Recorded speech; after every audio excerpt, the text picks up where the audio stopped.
Un saludo a todos nuestros televidentes de nuestro programa Integridad y Derecho.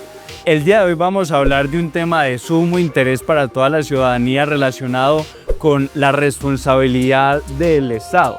Es muy común escuchar en nuestro argot popular, el día de hoy acompañándonos el doctor John Freddy, es muy común escuchar en nuestro argot popular esa expresión de voy a mandar al Estado.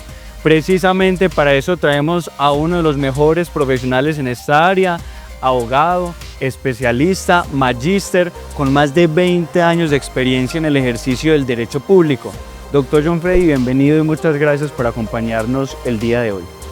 Un saludo, Juan David, un saludo, amables televidentes. Muchas gracias por acompañarnos en este programa Integridad y Derecho. Hoy, como lo ha dicho Juan David, vamos a tocar un tema muy interesante, que es el tema de la responsabilidad del Estado. Para eso vamos a realizar varias precisiones, iniciando por el tema histórico. El Estado, en primer lugar, David, era una figura que gozaba de una relevancia demasiado importante en todo el mundo, y el Estado no era responsable absolutamente de nada. Lo que caracteriza o lo que caracterizaba al Estado era la sumisión de los gobernados, pero no su responsabilidad frente a ellos. En Colombia, incluso solo hasta el siglo XX, mediados de 1950 aproximadamente, fue que se comenzó a hablar ya del tema de la responsabilidad del Estado. ¿Cuándo podía ser el Estado responsable por el daño antijurídico, por cualquier daño que le causara injustificado a un ciudadano? Eso comenzó a trabajarse, digamos, por jurisprudencia. No se existían normas, no se expedían leyes, porque lo que caracterizaba precisamente al Estado era esa majestad que nadie podía tocar y que era imposible que el Estado fuera a responder. Y eso venía en una concepción incluso que era desde la corona, en la cual si el rey era un designado de Dios, no podía equivocarse. Entonces el Estado el rey simbolizaba al Estado, entonces el rey no podía responder porque el Estado tampoco lo debía hacer. Eran unas históricas apreciaciones que se fueron, digamos, en los estados nacientes, haciendo también como recorrido en ese sentido, y por lo tanto en el principio era totalmente el Estado sin responsabilidad frente a los administrados. Pero eso fue cambiando paulatinamente, fue iniciándose en Francia después de la Revolución Francesa, con unos fallos muy interesantes que fueron, digamos, parte de esa responsabilidad patrimonial que se le indilgó al Estado en su momento y que fue haciendo carrera ya y llegó hasta nuestros tiempos. Doctor, qué importante decirle desde ya a nuestros televidentes que precisamente este tema de la responsabilidad del Estado ya en nuestro argot constitucional moderno se ve materializado en nuestra propia constitución política. O sea, desmiéntame si me equivoco, ya hoy no tenemos que precisamente partir de los atisbos jurisprudenciales en esta materia, sino que nuestra propia constitución en nuestro artículo 90 consagra esa posible responsabilidad extracontractual del Estado cuando genere un daño antijurídico. Por eso, doctor, es muy importante que entendiendo que el Estado sí puede responder, usted ya nos lo explica, le explicamos a nuestros televidentes qué es eso de la responsabilidad extracontractual del Estado, cómo funciona. Correcto, ya usted lo ha notado, David, es muy importante.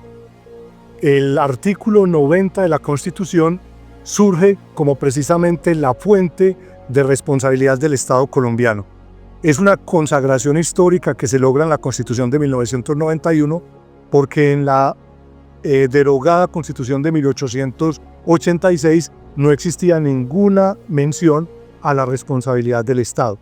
Ese artículo, que quedó redactado en forma muy precisa en la Constitución del 91, estableció que el Estado responderá patrimonialmente por los daños que cause a las personas por la omisión o extralimitación de las funciones. Y también establece una acción muy importante, que es la acción de repetición, cuando por la causa imputable a la persona el Estado es obligado a reparar esos daños. Esa acción de repetición es muy importante. En Colombia se han dado, digamos, acciones de repetición de muy alto costo, y algunas otras pues se han, digamos, diluido quizás por la cuestión política en su momento, pero se estableció desde allí que quien fuera el funcionario que hiciera que el Estado tuviera que pagar una indemnización cuantiosa era el que era responsable patrimonialmente si el Estado era obligado a repararla. Entonces desde ahí hablamos de la pregunta concreta, la responsabilidad extracontractual. Es aquella que no está contenida en un contrato. Sabemos que el Estado, como persona jurídica que es, todos los días también celebra contratos. Los particulares también somos responsables por esa responsabilidad extracontractual también. Cuando, por ejemplo, en el caso, cuando tenemos en nuestra casa materas y lamentablemente pasa una señora y se le cae una de las materas que hemos puesto ahí con irresponsabilidad y de pronto le causa una lesión a esa persona, esa es una responsabilidad que no está fundada en un contrato.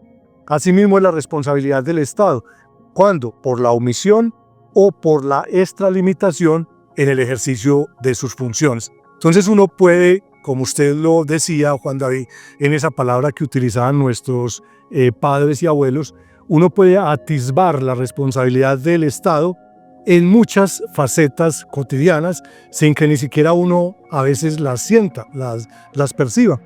Por ejemplo, el hecho de una alcantarilla que está abierta. Pero antes de pasar a eso, doctor John Brady, que es muy interesante, cuéntele entonces antes a los televidentes cómo se puede acceder a eso. Por ejemplo, nosotros entendemos que en el CEPACA existe precisamente esta posibilidad de la reparación directa, ¿cierto? ¿Eso cómo se ejecuta o cómo podemos hacer inicialmente nosotros para buscar esa reclamación contra el Estado?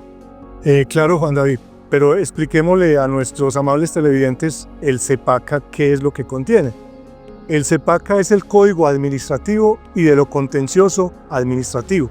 Es decir, aquel código que relaciona o que regula las relaciones entre el Estado y los particulares, entre el Estado y las demás organizaciones del Estado, y en la forma como los particulares accedemos a las digamos, funciones que presta el Estado a través del primer código, que es el Código Administrativo.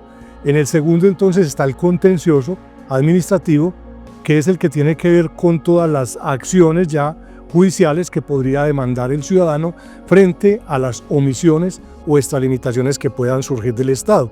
Entonces allí se consagran varias, digamos, como se les ha llamado, medios de control. Al hablar de medios de control, entonces estamos hablando de la forma como el ciudadano puede controlar al Estado para que se le repare un daño particular que ha surgido, o bien contractual, que es el que está en un contrato, entonces está la acción contractual. Ese no tiene pues mayor explicación. El ciudadano celebra un contrato con el Estado, siente que hay una pérdida del equilibrio económico o que la relación de alguna forma le ha causado un perjuicio o que el contrato no se ha cumplido, pues va a accionar a través de este mecanismo que es el mecanismo contractual. También hay un injusto que puede ser realizado, por ejemplo, con un acto administrativo. El acto administrativo es la manifestación de la voluntad del Estado.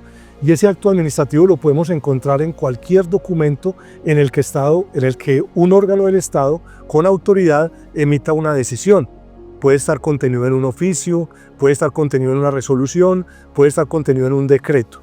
Acto administrativo es la manifestación de la voluntad del Estado. Y ese acto administrativo también puede ser a veces irregular, injusto y además puede ser ilegal. Entonces ahí hay otro medio de acción, que es el medio de acción de nulidad para los actos que son generales y el de nulidad y restablecimiento del derecho para los que son de contenido particular.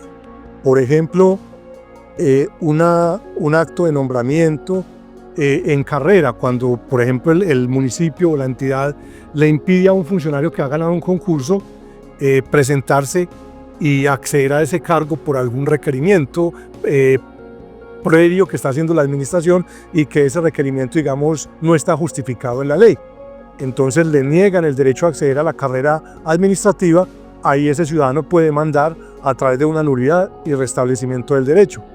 También, Juan David, cuando hay por parte de los órganos de control disciplinario, que sabemos hay un órgano municipal está la personería y está también la procuraduría, que pueden proferir una decisión disciplinaria frente a un funcionario. También ese acto puede estar viciado de nulidad y también allí ahí puede existir una responsabilidad del Estado por la emisión de un acto o de una sanción que sea desproporcionada y que sea injustificada. Pero la más importante que podríamos decir también de las responsabilidades es la que no se percibe de estos puntos y no está en un contrato, y es aquella que está en la libertad todos los días, de acuerdo a la función que desarrolla el Estado. Esa es la responsabilidad extracontractual del Estado.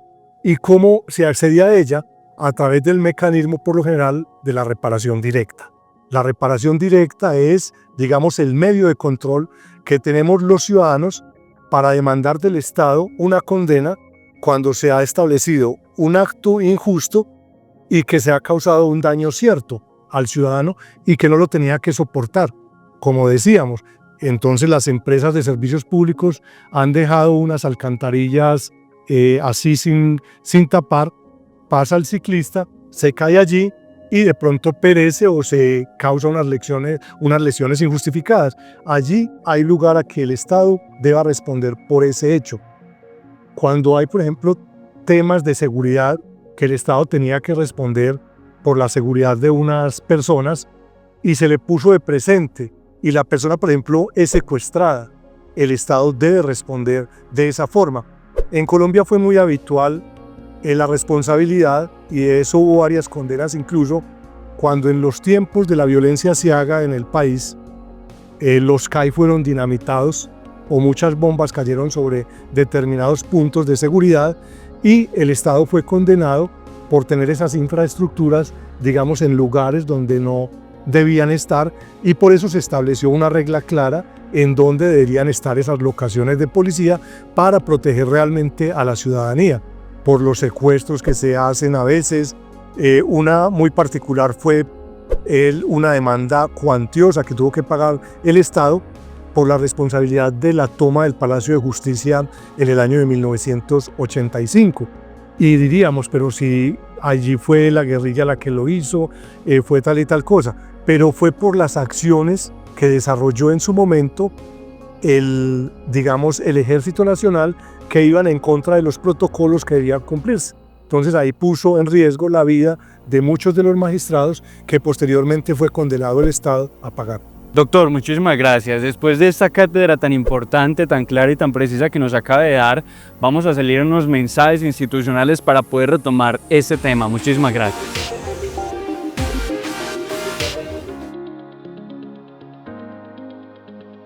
Participa de un momento para agradecer, reflexionar y vivir el Evangelio Dominical con tu familia en la Santa Misa. Vive la Eucaristía y la Palabra de Dios desde tu hogar.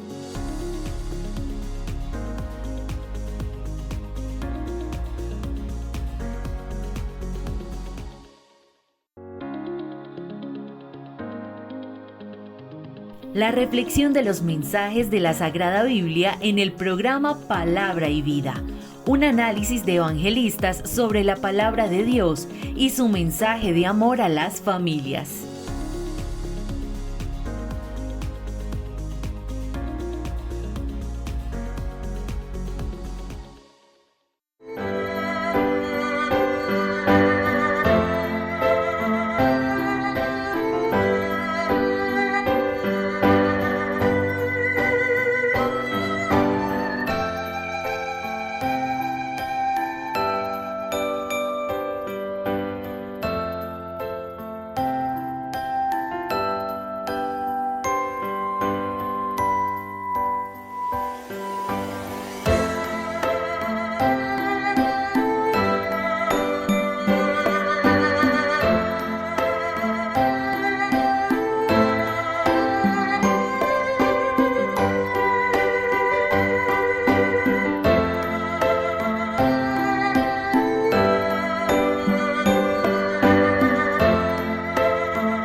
Volviendo a estos mensajes institucionales, nos acompaña el día de hoy el doctor John Freddy Osorio Pemberti, hablando precisamente de responsabilidad extracontractual del Estado. Esto, en palabras sencillas, es cuando nosotros, los particulares, podemos demandar al Estado por la acción o por la omisión que de una conducta del Estado se generare.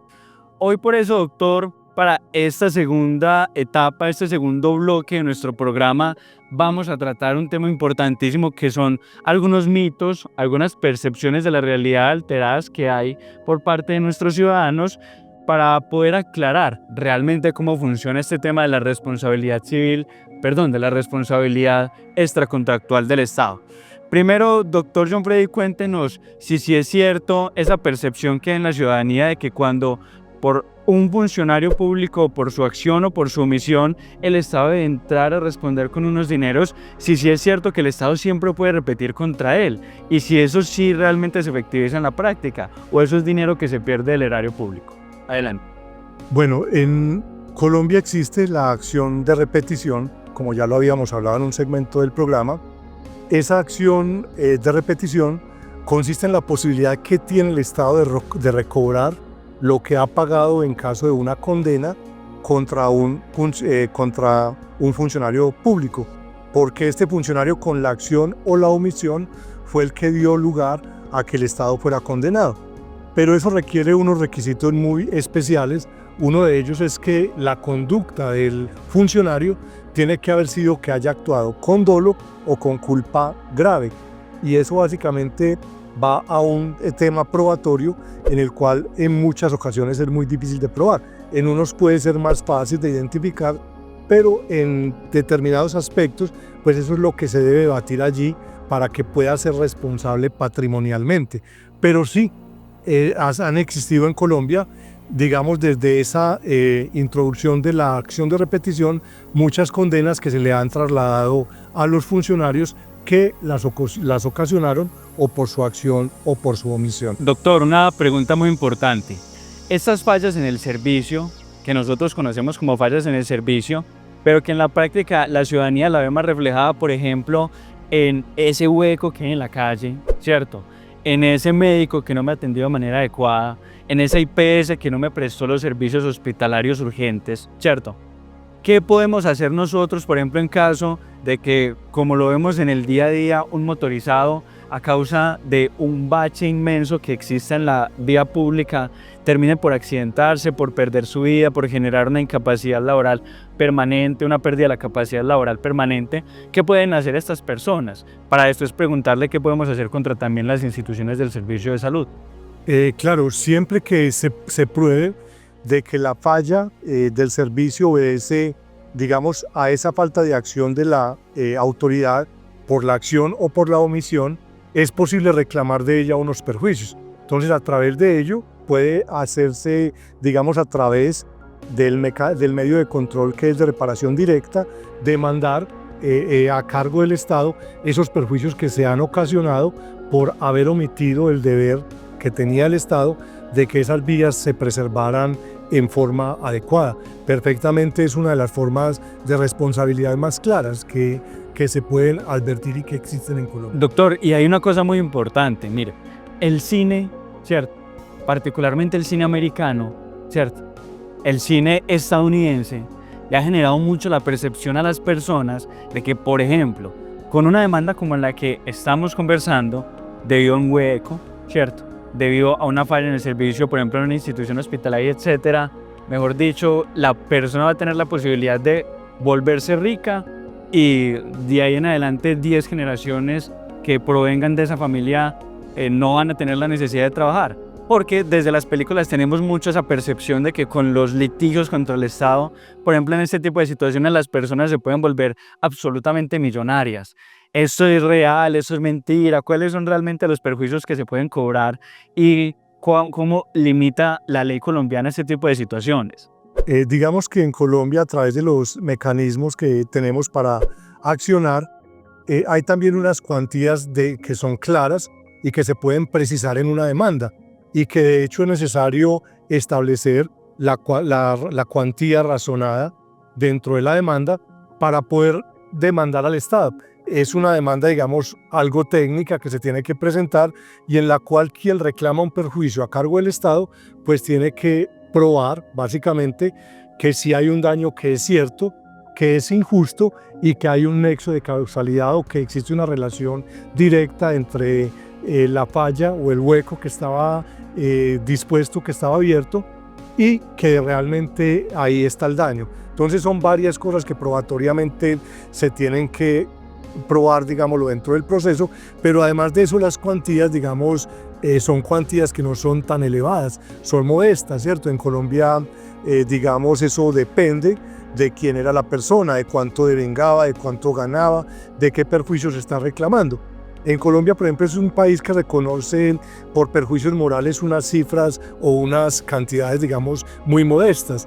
Prácticamente no existen en la ley, pero han sido desarrolladas por la jurisprudencia y hoy por hoy el daño moral más alto que pueda, digamos, responderse por parte del Estado o de cualquier particular está en 100 salarios mínimos aproximadamente y de ahí bajan unas tablas según la graduación del daño que se haya podido causar. Entonces, por la muerte o por un accidente muy grave que lo ha puesto en unas lecciones pues muy significativas, estamos hablando de que la condena máxima serán 146 millones de pesos, ¿cierto? 142 millones de pesos aproximadamente desde ahí.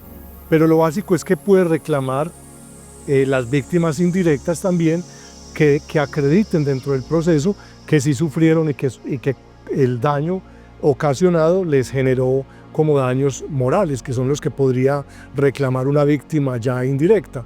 En determinados casos, la víctima directa podría reclamar el lucro cesante, que es lo que ha dejado de percibir por esas incapacidades médicas, el daño emergente, que es lo que le ha causado de pérdida de las cosas, ¿cierto? Entonces podrían sumarse como unos valores, pero no como para hacerse pues multimillonario con una demanda de estas. Exactamente, doctor. Eso muchas veces es lo que decepciona a las personas, porque a ver, no estamos hablando de cifras tampoco absolutamente minúsculas que no valga la pena reclamar, porque evidentemente son montos que son interesantes, pues por lo menos activar la jurisdicción para acceder a ellos. Distinto es que con ello no nos vayamos a enriquecer, ¿cierto? Son dos cosas absolutamente distintas. Sin embargo, pasando ese filtro, hay un filtro subsiguiente, que normalmente las personas se decepcionan mucho con él y es, venga, ¿cuánto tiempo me puedo demorar yo, ¿cierto?, para efectivizar una condena contra el Estado? ¿Cuánto puede estarse demorando hoy por hoy en lo contencioso administrativo una demanda contra el Estado, doctor Pemberg? Hay demandas en este momento que pueden estar hasta en 15 años, Juan David. Entre 10, 15 y hasta 20 años.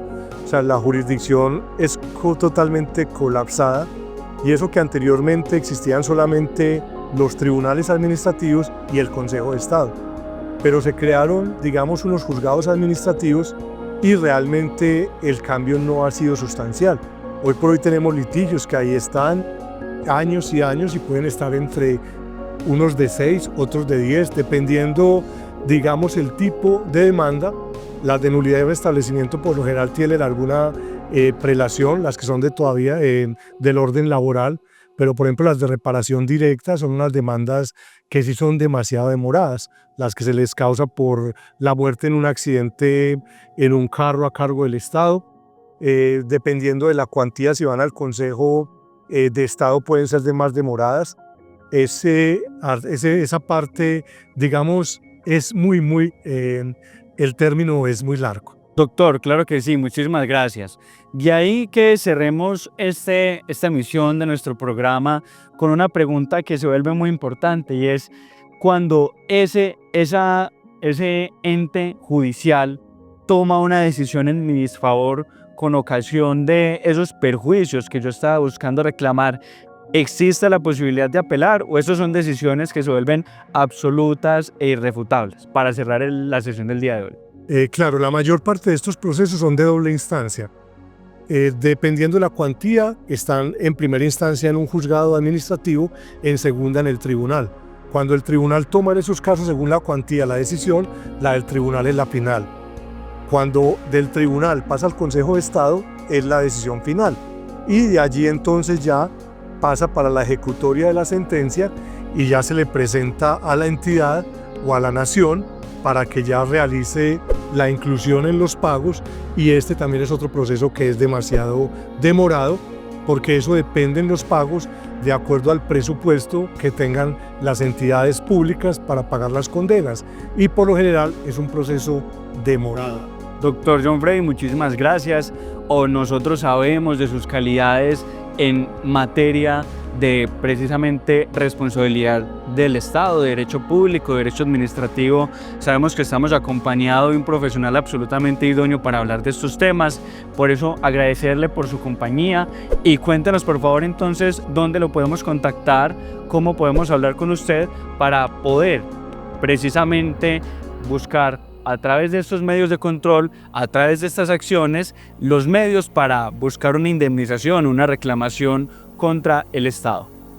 Gracias, Juan David. Estamos ubicados en el Mall Plaza Toledo, en el sector de Llano Grande, en el kilómetro 7 vía Llano Grande a Río Negro, en el local 202 en el bloque 1. Nos pueden contactar a través del teléfono 310-496-8312, y también nos pueden buscar en nuestra página www.integridadlegal.com. Estamos acá para servirles. Muchísimas gracias, doctor John Freddy, por su compañía.